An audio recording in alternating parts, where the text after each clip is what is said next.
Fan यानी पंखा और भक्त, हम और अब क्या हैं? फैन हैं या भक्त हैं? देखिए, फैन का क्या धर्म होता है? उसका अपना जीवन अपने हाथ में नहीं होता। स्विच ऑन किया, वो घूमने लग जाता है। स्विच ऑफ किया, वो बंद हो जाता है। आए दिन उसको मरम्मत की आवश्यकता होती है। ऊपर से जहां दो या ज्यादा पंखे लगे हुए हों तो उनकी हवा एक दूसरे से टकराती है। और हम लोग क्या करते हैं? तेरा भगवान मेरा भगवान। ऊपर से किसी को बाल रूप पसंद है, किसी को युवा रूप पसंद है, किसी को कोई रूप पसंद है। कोई किसी तीर्थ स्थल को आखिरी मानता है, कोई किसी तीर्थ स्थल को आखिरी मानता है। मन ही मन कुड़ता है जब देखता है कि दूसरे भगवानों की बड़ी बूझ हो रही है। ये फैन का धर्म है। जैसे आजकल कई तरह के पंखे आ गए हैं बाजार में। छोटे से आते हैं बित्ते भर के, अब पावर बैंक में लगा लीजिए या मोबाइल में लगा लीजिए और हवा लीजिए आराम से। पर उसकी अपनी इज्जत क्या पड़ी है? यानी अपना विवेक, अपनी बुद्धि, जिसका उपयोग करना नहीं जानता और चाहता भी नहीं है। वो सिर्फ इतना चाहता है कि पंखा बने रहें, बस। उसको ना तो भगवान से मतलब है ना ईश्वर से मतलब है। वो दोनों को एक समझता है और भगवान की बड़ी अनुपम व्याख्याएं करता है। अपने आप को तो हम जान नहीं पाते शरीर की संरचना के बारे में। आधुनिक चिकित्सक तक कहते हैं कि हम लोग शरीर के बारे में 10% भी नहीं जानते, क्योंकि सारी शल्य क्रियाएं उसी के अंतर्गत होती है। और भगवान को जानने का, समझने का, देखने का अहम पाल लेते हैं। कई ऐसे फैन मिलते हैं, स्वामी जी हमको तो भगवान के दर्शन हो गए। बोले बहुत अच्छी बात है भाई, बड़ी खुशी की बात है। हाँ, बोले फिर क्या हुआ, आपने क्या किया, कैसे पूजा पाठ की? बोले क्या पूजा पाठ करी, थोड़ा बहुत हमने बस कर लिया, हाय हेलो। हम बोले हाय हेलो किया, अच्छी बात है भाई, चलो कोई बात नहीं, भगवान को तो हर भाषा समझ में आती है। फिर थोड़ी देर बाद में हमने कहा कि भगवान मैं बोर हो गया हूं तुमको देखते देखते, अब तुम वापस चले जाओ, तुमको और भी काम करने हैं घर गृहस्थी के। बोले वाह, तेरा जवाब नहीं। भक्त हो तो ऐसा ही हो। तो ये भक्ति नहीं है। ये भक्ति के आवरण में लोग अपने आप को एक फैन साबित कर रहे हैं। अभी इसके फैन, कभी उसके फैन, कभी किसी और के फैन। उसके मंदिर भी बना लेंगे तो क्या होगा, वो फैन तक निश्चिंत है। बस सारी पूजा पाठ, सारी आराधना फैन तक निर्भर है। फैन के हिसाब से भक्ति होती है। वो फैन बनना है कि सही में भक्त बनना है। वे जो भक्त बनेगा उसी के जीवन में सिया राम है सब जग जाने सिद्ध हो पाएगी पंक्ति। नहीं तो बस कुछ भी नहीं होने वाला। वो फैन ही बना रहेगा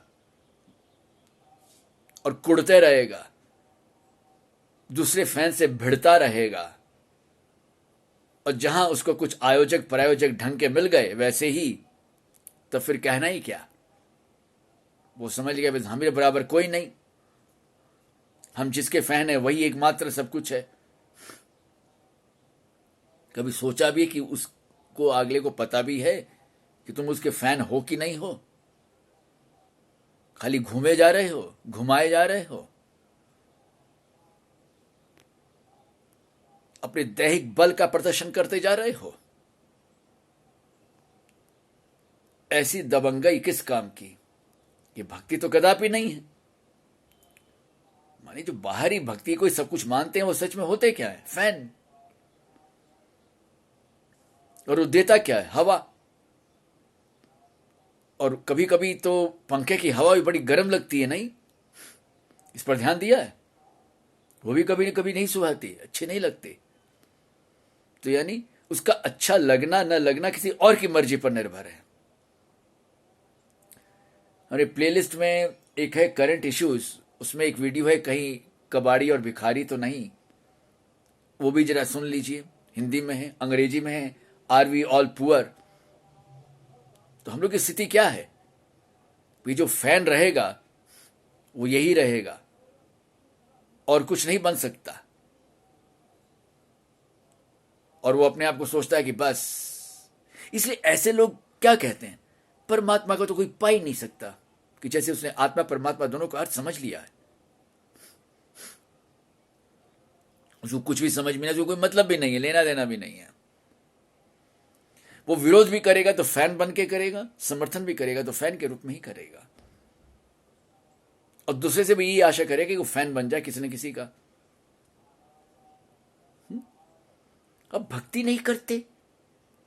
देखो, भक्ति में प्रेम है। कौन सा प्रेम है रे भाई? घर में तुम मिलकर रह नहीं सकते, 1 घंटे भी बात करते हो प्रेम की, और प्रेम को खोजने के लिए कहां जाते हो? बाहर में, परिवार में नहीं। और वही परिवार के बच्चे कहीं और प्रेम खोजने चले जाते हैं तो आपको बड़ा दुख होता है। सांस्कृतिक पतन का रोना रोते हो। क्यों रोते हो भाई? आप भी तो वही कर रहे हैं किसी न किसी रूप में, फैन के रूप में। फैन बने रहिए। कब तक भ्रम में जिएगा? ऐसा जीवन जितनी जल्दी हो सके ज्ञान भक्ति वैराग्य की जो त्रिपुटी है उस भक्ति का अनुभव करें। देखिए, भाव दोनों में हो सकते हैं, कोई बड़ी बात नहीं है। फैन में भी बड़ा भाव होता है, बड़ा भावुक होता है वो, पर घड़ियाली आंसू बहाने से कोई भक्त सिद्ध नहीं हो जाता। बनी बनाई कहानियां जो हम लोग गढ़ लेते हैं फैन के रूप में, कि फैन को अपने प्रचार प्रसार की बहुत पड़ी रहती है कि हम जिसके फैन है उसको हम जैसे भी हो महिमा मंडित करते रहें, ताकि उसकी नजरों में हम चढ़ जाएं कि देखो हमारा इतना बड़ा फैन है। ऐसा फैन बनने से क्या होगा?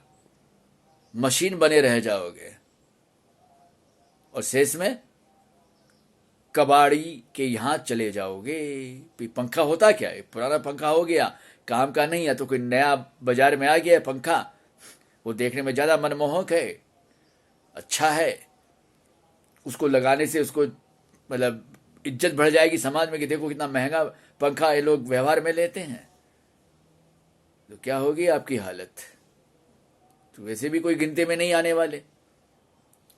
यूं हम रोना रोते कि देखो आज का मनुष्य मशीन बनता जा रहा है, मशीनी जीवन भी क्या कोई जीवन है?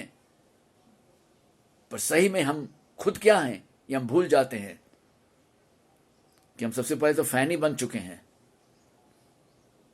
और दंभ पाल लेते हैं कि हम मनुष्य हैं। नहीं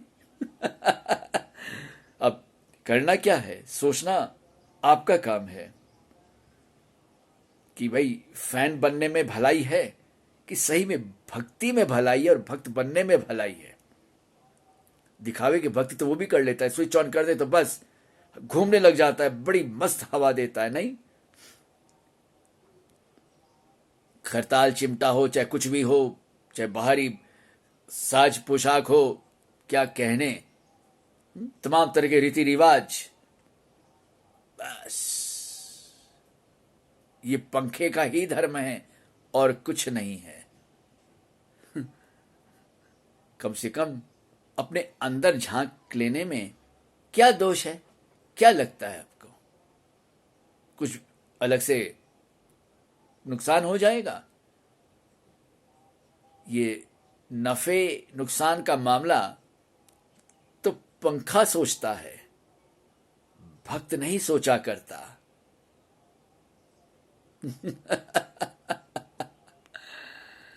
तो सोचिए, सोच तो लीजिए। अरे भाई, कम से कम थोड़ी देर के लिए ही पंखे के बदले भक्त तो बन जाइए। फिर तो क्या करना नहीं करना ये आपके ऊपर है।